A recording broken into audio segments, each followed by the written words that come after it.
사도신경으로 신앙 고백 드림으로 새벽 예배 시작합니다.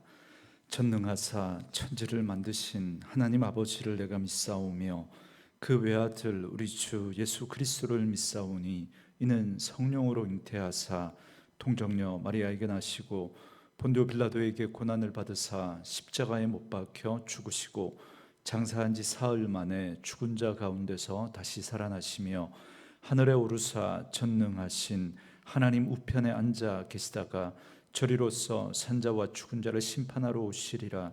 성령을 믿사오며 거룩한 공회와 성도가 서로 교통하는 것과 죄를 사하여 주시는 것과 몸이 다시 사는 것과 영원히 사는 것을 믿사옵나이다. 아멘. 이 아침에 우리에게 주시는 하나님의 말씀은 출애굽기 39장 1절에서 21절 말씀까지, 출애굽기 39장 1절에서 21절 말씀까지입니다. 말씀 찾으셨으면 한 목소리로 같이 읽습니다. 그들은 여호와께서 모세에게 명령하신 대로 청색, 자색, 홍색 실로 성소에서 섬길 때 입을 정교한 옷을 만들고 또 아론을 위해 거룩한 옷을 만들었더라. 그는 또 금실과 청색, 자색, 홍색 실과 가늘게 꼰 배실로 에봇을 만들었으되 금을 얇게 쳐서 오려서 실을 만들어 청색, 자색, 홍색 실과 가는 배실에 섞어 정교하게 짜고 에봇에는 어깨바지를 만들어 그 두 끝에 달아 서로 연결되게 하고 에봇 위에 에봇을 매는 띠를 에봇과 같은 모양으로 금실과 청색, 자색, 홍색 실과 가늘게 꼰 배실로 에봇을 붙여 짰으니 여호와께서 모세에게 명령하신 대로 하였더라. 그들은 또 호마노를 깎아 금태에 물려 도장을 새김같이 이스라엘의 아들들의 이름을 그곳에 새겨 에봇 어깨바지에 달아 이스라엘의 아들들을 기념하는 보석을 삼았으니 여호와께서 모세에게 명령하신 대로 하였더라. 그가 또 흉패를 정교하게 짜되 에봇과 같은 모양으로 금실과 청색, 자색, 홍색 실과 가늘게 꼰 배실로 하였으니 그것의 길이가 한 뼘, 너비가 한 뼘으로 네모가 반듯하고 두 겹이며 그것에 네 줄 보석을 물렸으니 곧 홍보석, 황옥, 녹주옥이 첫 줄이요 둘째 줄은 석류석, 남보석, 홍마노요 셋째 줄은 호박, 백마노, 자수정이요 넷째 줄은 녹보석, 호마노, 벽옥이라 다 금태에 물렸으니 이 보석들은 이스라엘의 아들들의 이름 곧 그들의 이름대로 12이라. 도장을 새김같이 그 12지파의 각 이름을 새겼으며 그들이 또 순금으로 녹근처럼 사슬을 따 흉패에 붙이고 또 금태 둘과 금고리 둘을 만들어 그 두 고리를 흉패 두 끝에 달고 그 따은 두 금사슬을 흉패 끝 두 고리에 꿰었으며 그 따은 두 사슬에 다른 두 끝을 에봇 앞 두 어깨바지에 금태에 메고 또 금고리 둘을 만들어 흉패 두 끝에 달았으니 곧 그 에봇을 마주한 안쪽 가장자리에 달았으며 또 금고리 둘을 만들어 에봇 앞 두 어깨바지 아래 매는 자리 가까운 쪽 곧 정교하게 짠 에봇 띠 위쪽에 달고 청색 끈으로 흉패 고리와 에봇 고리에 꿰어 흉패로 정교하게 짠 에봇 띠 위에 붙여서 에봇에서 벗어지지 않게 하였으니 여호와께서 모세에게 명령하신 대로 하였더라. 아멘. 오늘은 함께 읽으신 출애굽기 39장 1절에서 21절 말씀을 중심으로 대제사장 예복제작이라는 제목의 말씀으로 잠시 은혜를 나누겠습니다. 하나님의 명령을 따라 성막을 완성한 모세와 이스라엘 백성들은 이제 제사장의 옷을 짓습니다. 이 역시도 성막과 마찬가지로 이미 앞서 하나님이 모세에게 이렇게 만들라고 명령하신 그 말씀을 이제 모세가 이스라엘 백성들에게 전해서 그 명령하신 그대로 그것을 정성껏 만들었다라는 사실을 기록하고 있습니다. 이 제사장의 옷은 사람들 앞에서 권위를 세우고 뽐내라고 만든 옷이 아니라 사람이 아무도 들어오지 못하는 성소와 지성소, 그러니까 하나님 앞에 나아갈 때 입는 옷이기 때문에 오직 하나님이 보시려고 입으라고 하신 옷입니다. 그러니까 이 옷은 오늘날 우리가 생각하는 패션과는 아무런 의미가 없는 것입니다. 아무런 상관이 없는 거죠. 그렇기 때문에 이 옷과 이 옷에 있는 장식들은 뭔가 중요한 의미를 가진 옷임에 틀림이 없습니다. 그렇다면 하나님은 왜 이런 특별한 옷을 만들어서 입으라고 그렇게 말씀하셨는지 거기에 대해서 한번 생각해 보려고 합니다. 첫 번째로 인간은 죄인이기 때문에 죄된 몸을 온전히 가리고 하나님 앞에 서라는 것입니다. 앞서 우리가 살펴봤던 출애굽기 28장 4절 말씀에 의하면 제사장이 입는 옷 중에 반포 속옷이라는 것이 있었는데 우리식으로 표현하자면 속바지 그런 개념입니다. 이 옷의 특징은 통으로 짜서 만든 것인데 반드시 이것을 속에 입고서 그 위에 겉옷을 입게 되어 있습니다. 이건 제사장이 하나님 앞에 설 때 자기의 부끄러운 육체를 가려야 한다라는 의미를 담고 있습니다. 여러분, 인간이 죄를 짓기 전에는 수치와 두려움이 없었고 그래서 옷도 입지 않았습니다.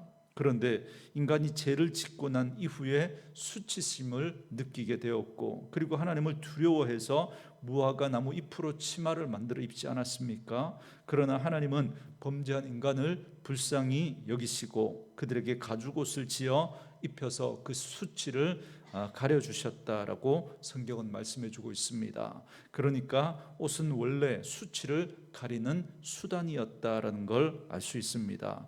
그래서 성전은 사람들의 죄를 하나님 앞에서 속죄하는 곳입니다. 그러니까 그들이 지은 죄에 대해서 짐승을 잡아 희생 제사를 드림으로 자신이 받아야 할 그 죄의 형벌을 그 짐승이 대신 받아 죽기 때문에 자신의 죄를 용서받고 그 형벌을 받지 않게 되는 것입니다. 그 속죄가 이루어지는 곳이 성전이고 그리고 동시에 성전은 하나님의 거룩하심과 하나님의 그 심판을 사람들에게 가르치고 그래서 그 죄에 대해서 경계하고 그 죄에 대해서 주의해서 다시는 그러한 죄를 짓지 않도록 하는 그 역할을 하는 곳이 바로 성전입니다. 그렇기 때문에 그런 일을 감당하는 제사장은 당연히 깨끗해야 했습니다. 따라서 제사장이 하나님 앞에 나아갈 때는 그의 죄된 그 몸을 완전히 가리고 하나님 앞에 나아가야 했습니다. 그러니까 제사장의 옷은 바로 그렇게 자신의 죄된 몸을 가리는 역할을 하는 것이 바로 이 옷의 첫 번째 특징이라고 할 수 있겠습니다. 여러분, 오늘날 목사님들이 예배 중에 가운을 입는 것도 그리고 성가대가 가운을 입는 것도 우리가 그런 측면에서 이해하는 것이 좋겠습니다. 물론 가운을 입는다고 해서 다 죄가 가려지는 것은 아닙니다. 그러나 목사도 또 찬양을 하는 찬양대원들도 역시나 연약한 죄인임을 고백하면서 예배를 인도하고 말씀을 전하고 찬양을 드리는 그 시간만큼은 하나님 앞에서 자신의 죄된 몸을 가리고자 하는 그런 마음의 태도와 자세를 가지고 예배의 자리에 서야 한다라는 것입니다. 그런데 일부 어떤 목사님들 중에는 가운을 입는데 거기에 박사학위를 상징하는 그러한 것들을 그 가운에 표시해서 그렇게 입는 분들도 있습니다. 여러분, 그건 성경의 정신과 전혀 맞지 않습니다. 우리는 하나님의 은혜로 말미암아 의롭다 하심을 얻어서 하나님을 예배하는 거룩한 자리에 나아갈 수 있게 되었습니다. 그렇기 때문에 우리가 의롭기 때문에 우리의 의를 가지고 나아가는 것이 아니라 우리의 죄된 모습을 하나님 앞에서 기억하면서 우리가 하나님 앞에 나아가야 합니다. 그러나 그런 우리의 죄된 모습을 우리가 기억하지만 그러나 하나님 앞에 설 때 그것을 가리는 마음으로 이걸 숨긴다는 의미로 이해하는 게 아니라 숨긴다고 어디 숨길 수 있겠습니까? 그러나 오히려 그것을 통해서 나의 죄인됨을 인정하는 거죠. 나는 죄인이기 때문에 하나님 앞에 설 수 없는 그런 죄인임을 고백하며 그렇게 겸손하게 하나님의 은혜를 구하는 그 심령으로 가운을 입고 하나님 앞에 나아가는 그런 태도와 자세여야 하는 것이죠. 그것으로 나의 의를 드러내고 나의 권위를 세우려고 하는 그런 마음이라면 그건 잘못된 것이죠. 그래서 우리가 하나님 앞에 예배하는 그런 모든 사람들의 모습이 바로 그와 같은 모습이어야 합니다. 그리고 둘째로, 제사장의 옷은 이스라엘 백성들을 하나님 앞에 데려가는 제사장의 사명을 잘 보여주고 있습니다. 대제사장의 옷은 당시에 그렇게 귀한 청색, 자색, 홍색 배실로 수놓고, 그리고 금을 얇게 쳐서 실을 만들어 금실과 함께 짜서 천을 아주 비싼 천으로 그렇게 만들었음을 알 수 있습니다. 그리고 어깨에는 견대라고 하는 것을 얹게 하되, 그 위에는 호마노라고 하는 보석을 12지파의 이름을 새겨서 어깨에 물렸습니다. 그리고 가슴에는 12보석이 달린 흉패를 달았습니다. 제사장은 그 옷을 입고서만 성소에 들어갈 수 있었습니다. 그런데 그 의미가 뭐냐면, 제사장이 그 옷을 입고 성전에 들어갈 때 하나님은 그 어깨 위에 있는 이름들을 보십니다. 그러니까 제사장은 그들의 이름을 어깨에 메고, 그러니까 이스라엘 백성들을 그들의 어깨에 짊어지고 하나님 앞에 나아가는 것입니다. 그래서 하나님은 제사장에게 너는 내게 들어올 때 이스라엘 백성들을 데리고 들어와라, 내가 그들을 맞아주겠다, 이런 의미가 그 제사장의 옷에, 그 에봇에 담겨져 있는 것입니다. 그렇다면 우리는 어떻습니까? 우리의 이름은 주 예수 그리스도를 통해서 이미 하나님 앞에 받아들여졌습니다. 아니, 하나님이 우리를 먼저 선택하시고 부르셨습니다. 우리를 위해 자기 아들을 아끼지 않고 내어주신 그런 하나님이 우리의 이름을 왜 모르겠습니까? 내가 너를 지명하여 불렀다라고 말씀하십니다. 그렇기 때문에 우리는 이제 우리의 영원한 대제사장이신 예수님의 공로로, 그래서 우리는 하나님 앞에 받아들여진 존재가 된 것입니다. 우리의 의를 가지고 나아가는 것이 아니라 우리는 예수 그리스도의 의를 옷 입고 나아가는 것입니다. 대제사장이 에봇을 입고 하나님 앞에 나아갈 수 있었던 것처럼 우리는 예수님의 그 옷을 입고, 예수로 옷을 입고 하나님 앞에 나아가는 것이죠. 그리고 그 보석들이 달린 어깨바지와 흉패는 정교하게 짜서 에봇에 연결되어 있음을 알 수가 있습니다. 그렇기 때문에 12지파의 이름이 새겨진 보석은 제사장이 아무리 뛰고 흔들어도 결코 떨어지지 않습니다. 그것처럼 우리가 얻은 하나님의 백성, 하나님의 자녀라고 하는 이 지위는 결코 흔들리지 않고 영원히 견고하다라는 걸 잘 보여주고 있습니다. 마치 로마서 8장 35절의 말씀처럼 그 무엇도 우리를 그리스도의 사랑에서 끊을 수가 없음을 말씀해 주고 있는 것입니다. 그러므로 우리 모두는 그리스도의 가슴에 새겨진 보석과도 같은 존재입니다. 하나님의 공의 앞에서 우리의 모습을 그대로 노출하면 우리는 추하고 더러운 죄인이지만, 그러나 하나님은 우리를 보실 때 그리스도라고 하는 렌즈를 통해서, 그 안경을 통해서 우리를 보시기 때문에 우리를 보석처럼 귀하게 보시는 것입니다. 이 보석들은 모두가 다 색깔이 다르고 모양도 다르고 빛깔도 다릅니다. 그러나 모두 고유한 그 아름다움을 지니고 있는 보석들입니다. 마치 우리가 다 성격이 다르고 능력도 은사도 생각하는 것도 다 다르지만 모두 다 하나님께서 귀하게 여기시는 보석과도 같은 존재들입니다.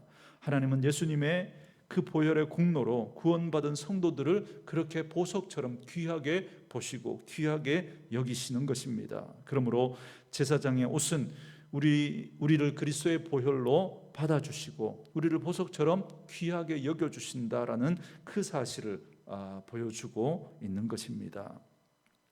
그리고 셋째로, 제사장의 옷은 바로 예수님을 상징합니다.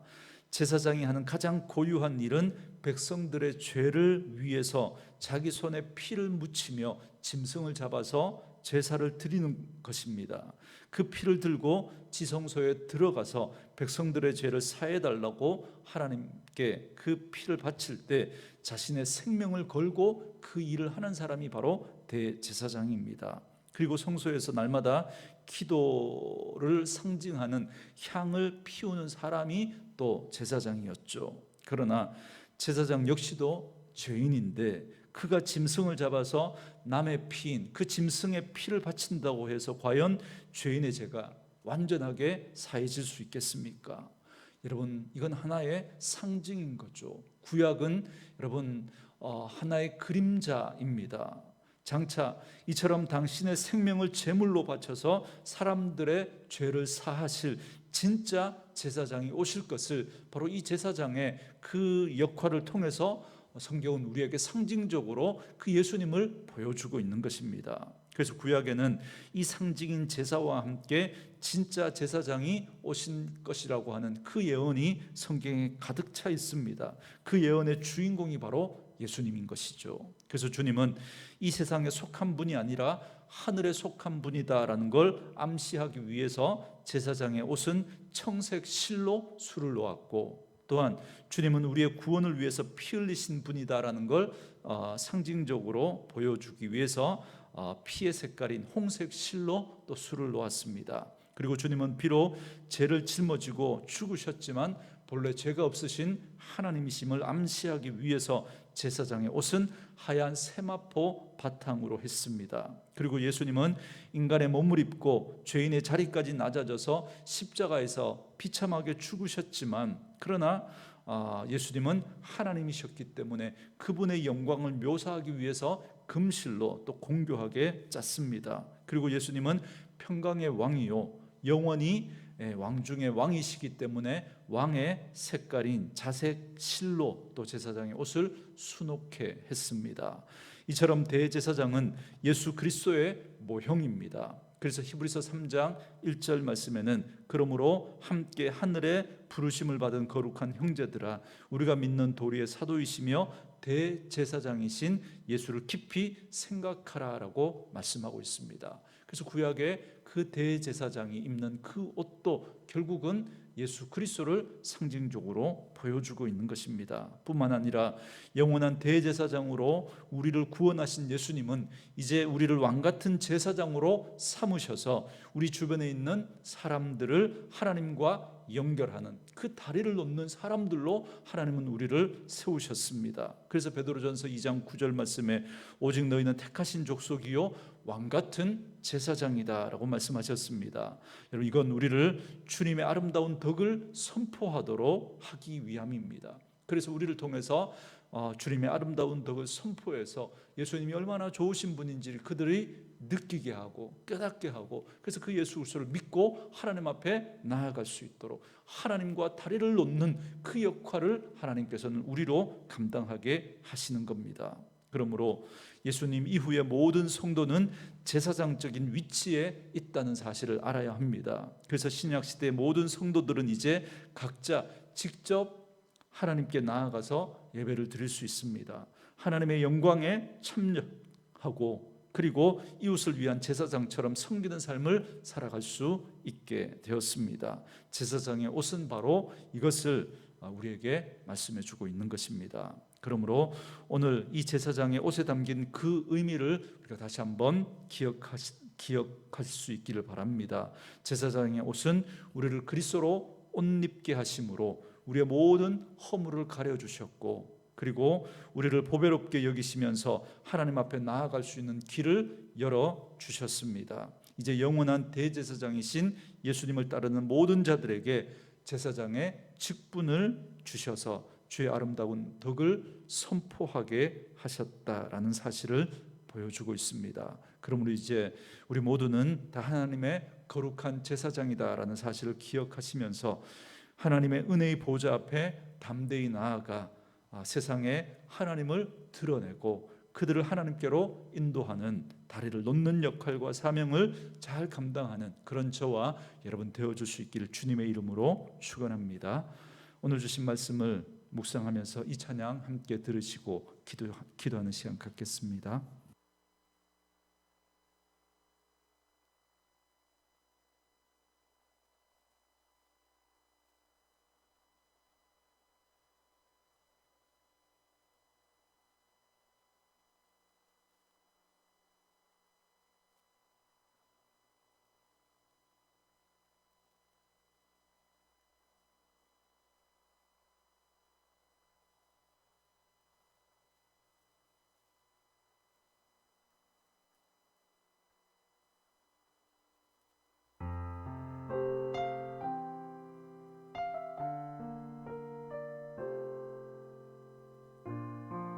주님 십자가에 피 흘려 죽으신 공로로 말미암아 우리를 하나님의 은혜의 보좌 앞으로 불러주시니 감사드립니다.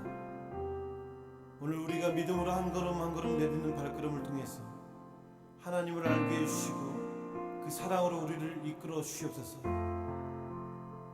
주의 정결한 피로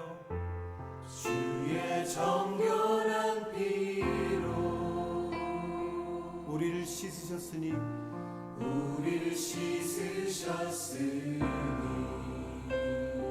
은혜의 보좌로 나가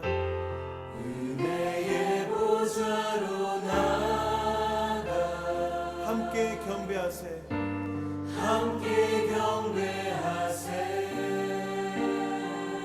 우린 연약하여도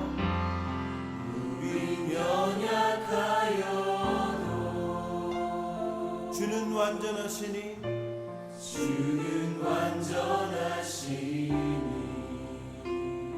변함없는 약속 믿고